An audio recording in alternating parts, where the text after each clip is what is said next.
আর এটি রিভাইজড ভাবে প্রকাশিত হয় 1902 সালে। আর যারা নাটক দেখেন দেখতেন শ্রী অজিতেশ বন্দ্যোপাধ্যায় এটির একটি অনুবাদ এবং সেটি অভিনয় করেন, এবং সেটি ক্যাসেট, একটি ক্যাসেট পাওয়া যেত, নানা রঙের দিনগুলি ছিল একটি পার্টে, সেকেন্ড পার্টে ছিল তামাকু সেবনের অপকারিতা, ওই যে on the harmful effect of tobacco. তো এবার বোঝা যাক মানে টোব্যাকোটা কি আসলে। শুরু করছি। তো ব্যাপারটা হচ্ছে একজন বক্তা, ইনি মধ্যবয়সী, 7টি কন্যার পিতা, বর্তমানে দুর্দশাগ্রস্ত। তথাকথিত ভদ্র মহোদয় ও মহিলাগণ, আজকে এই সভায় আমাকে তামাকু সেবনের অপকারিতা বিষয়ে কিছু বলতে হবে। উদ্যোক্তারা যখন গিয়েছিলেন তখন আমি বাড়িতে অন্য কাজে ব্যস্ত ছিলাম। তারা আমার স্ত্রীকে বলেছিলেন, স্ত্রী আমার রাজি হয়েছিলেন, কাজে আমি আর যাই কোথায়। মানে আপনি জানেন আমি না ওই কোনো প্রফেশন করি, আমার নামের পাশে ওই লাক্সারি কোনো ডিগ্রি নেই, কিন্তু গত 3 বছর ধরে আমি এক নাকারে মন মেজাজ চরিত্র তুচ্ছ করে সর্বদাই নানা অনুষ্ঠানে বিভিন্ন বৈজ্ঞানিক বিষয়ে বক্তৃতা দিয়ে থাকি। এই মানে ঠিক বৈজ্ঞানিক নয়, যাকে বলা যায় প্রায় বৈজ্ঞানিক বিষয়। যেমন ধরুন, গত সপ্তাহে আমি ঝাড় পোকার অপকারিতা সম্বন্ধে একটি লম্বা রচনা ফেলেছিলাম। আমার কন্যাগুলি তা নিয়ে লাফালাফি, কিন্তু ঝাড় পোকা মারতে তো প্রবন্ধ লাগে না, গরম জল লাগে। এই বললে ধরুন না, আমার বাড়িতে ঠিক ঠিক করছে ঝাড় পোকা, হারমোনিয়াম পেতে পর্যন্ত। এই আমায় দেখুন, এই কাঁচা পাকা চুল, অপুষ্টিতে জীবনের প্রবল শরীর, সবই ওই তামাকু সেবনের ফল। প্রথমে আমি তামাকের বিষক্রিয়া সম্বন্ধে আমার প্রথম পরীক্ষার কথা বলব। একটি নস্যি কৌটো খুলুন, এবার একটি মাছি ধরুন, ধরেছেন? এবার মাছিটিকে কৌটোয় ঢোকান, এরপর কৌটোটি বন্ধ করুন। কদিন পরে কৌটোটি খুলুন, লক্ষ্য করুন মাছিটি মরে গেছে, কারণ নস্য হলো এক ধরনের তামাক।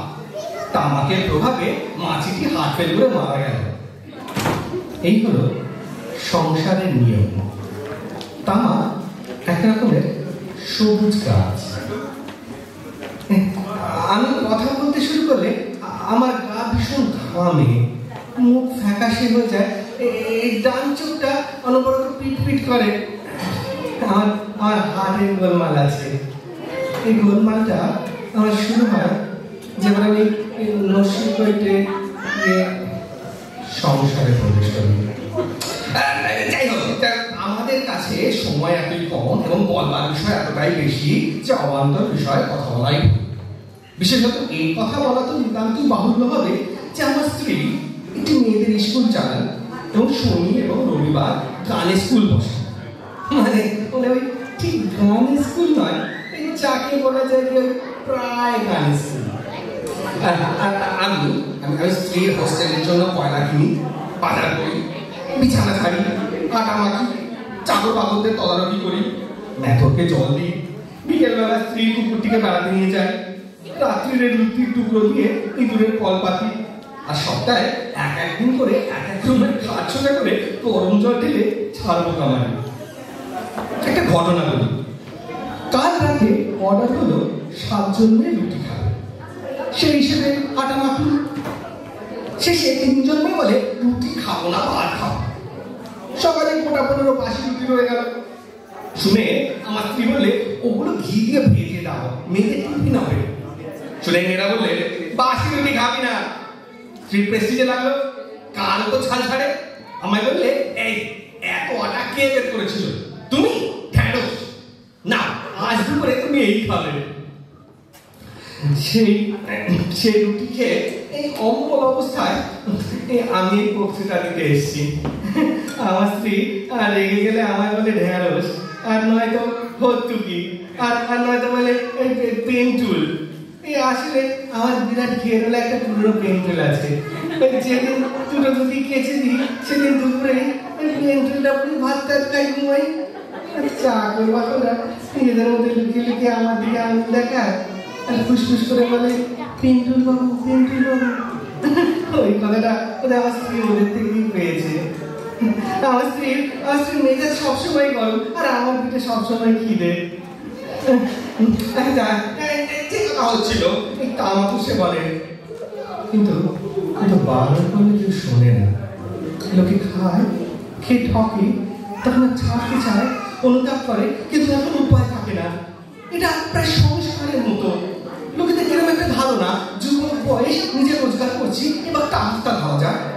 মানে জন্ম আর মৃত্যুর মাঝামাঝি খুব একটা জরুরি ব্যাপারের মতোই তামাকু সেবনটা যেন একটা অপরিহার্য ব্যাপার। যাই হোক, প্রতি শনি ও রবিবার স্ত্রীর গানের স্কুল বসে। সেখানে আমি আমার তবলা বাজাই। পাজামার পাঞ্জাবি পরে যখন গুরুবার পিঠ নাচিয়ে তবলা চাটাই, তখন খাস আমি ধরে যে আমি এখন একটু পরে গিয়ে আটা মারবো। যাই হোক, এই অপ্রাসঙ্গিক কথা বলে লাভ নেই। হচ্ছিল আমাদের বাড়ি মানে মেয়েদের হোস্টেল নাচ ও গানের স্কুলের ঠিকানা হলো 7 নম্বর কুত্তাগলি। এই বাংলা 7-এর মধ্যে প্যাঁচলা গলি, যেন কুত্তার লেজ। কি জানে সেই জন্যে আমি এমন ঘোরতর পেঁচে পড়েছি কিনা। আমার মেয়েরা সব জন্মেছে 7 তারিখে। আমার বাড়ির জানলা দরজা মিলিয়ে মোট 7টা। আমার মেয়ে মোট 7টা। আগে না, ভুল বলছি, 7টা কি করে হবে? দাঁড়ান 6টা। না দাঁড়া 2 3 না 7টা। হ্যাঁ, আমার 7 মেয়ে। বড়টির বয়স 27 আর ছোটটির বয়স 17। তথাকথিত মহিলাগণ একটা মনের কথা বলি, মানে আমার মনের কথা ঠিক খুলে বলি এমন একটা লোক নেই পৃথিবীতে। আমি বর্তমানে একটি নিতান্ত অদরকারী, একটি হাস্যকর মনুষ্য বিশেষ। কিন্তু বিশ্বাস করুন, আমি চিরদিন এরকম ছিলাম না।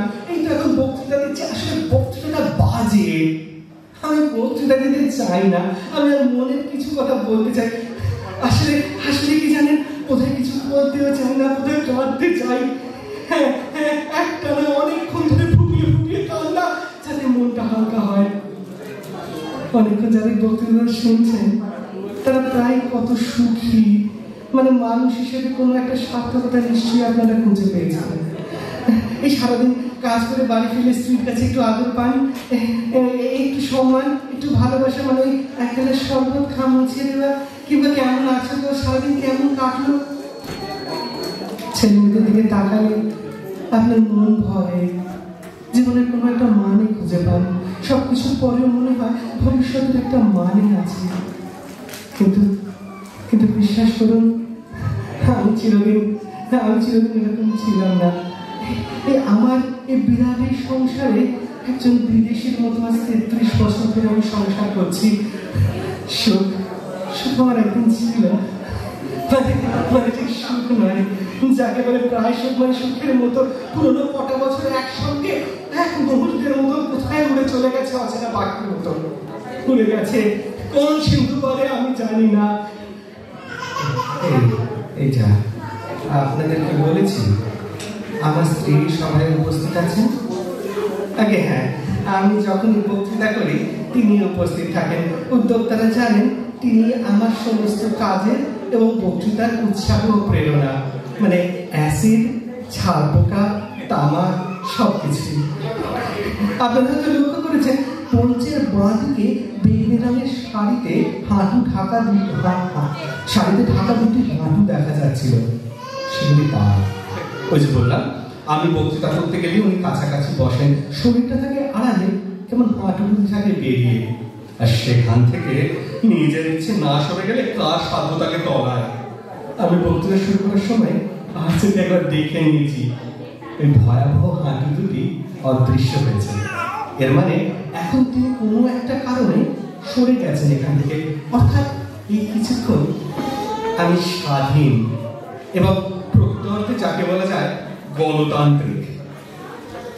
আমার বড় ভয় লাগে জানেন, আমার স্ত্রী আমার দিকে তাকালে আমি কেমন যেন ভেতর থেকে কুঁকড়ে যাই। আমার মেয়েদের কোনদিন বিয়ে হবে না, কে বিয়ে করবে ওদের? টাকা, অত টাকা আমার নেই। আর মেয়েরা নিজেরা পছন্দ করে বিয়ে করবে তার ঝুঁকি। আমার মেয়েরা কখনো কোথাও একা বেরোয় না, অসম্ভব চরিত্রবতী সব। কিন্তু অপার চরিত্র করে তাদের যে কোনোদিন বিয়ে হবে না, এই কথা ভাবলে বাপ হিসেবে আমার নিজেকে বড় ইয়ে মনে হয়। মেয়েদের মুখের দিকে তাকালে আমার বুকের রক্তটা হিম হয়ে যায়। হ্যাঁ, তবু বলবো বছরে কটা দিন আমি খুব সুখ পাই। পুজোর কটা দিন আমার মেয়েরা সব ওদের মাসির বাড়িতে বেড়াতে যায়, আমিও যাই। টুলু মানে আমার শালি, ব্যথা করেনি, স্কুলে মাস্টারি করে, বিরাট মোটা, পাত আছে সর্বাঙ্গে, আর একটা কালো রঙের শাড়ি পরে, তাতে ছোট্ট হলুদ ছাড়, যেন চলন্ত মৌচাক একটা। অসম্ভব ভালো খাওয়ায়, খুব আদর যত্ন করে আমার। থেকে থেকে জিজ্ঞেস করে, জামাইবাবু আর একটু চা দেবো? কিছু খান না জামাইবাবু, আপনি তো খেলেনি না। বাবু যেন মুহূর্তে সানাই বেজে ওঠে। রজনীগন্ধার গন্ধ, লোকের ব্যস্ততা, লেবু, নুন, বেগুন ভাজা, লুচি আর নানা সব ভালো ভালো খাবার, আনারসের চাটনি, দই, মিষ্টি, নতুন বেনারসের খসখস, যে ছিল আমার সফল চাকরি প্রাণ, থকথকে দান সামগ্রী, বন্ধুদের রসিকতা। জানেন আমার ইচ্ছে করে ছুটি, দৌড়ই, ছুটতে সবকিছু ছুঁড়ে ফেলে দিই চারিদিকে, যা এতকাল ধরে পেয়ে এসেছি পৃথিবীতে। জীবনের সব সুন্দর সুন্দর সময়ের মূল্য, আতশ কাছের মতো যে সুখ জমিয়েছি এতকাল, সব ছুঁড়ে ফেলে দিই। মনে হয় সব মিথ্যে। এই 33 বছরের বিবাহিত জীবন, স্ত্রী, 7টা মেয়ে, কানে স্কুল, দুবেলা খেতে পাওয়া। কোথায় যাবো আমি জানি না, কোথায় সেই মহৎ বৃহৎ জীবন আমি জানি না, কোথাও কোনোদিন আছে, কোথাও পাওয়া যায় কিনা জানি না।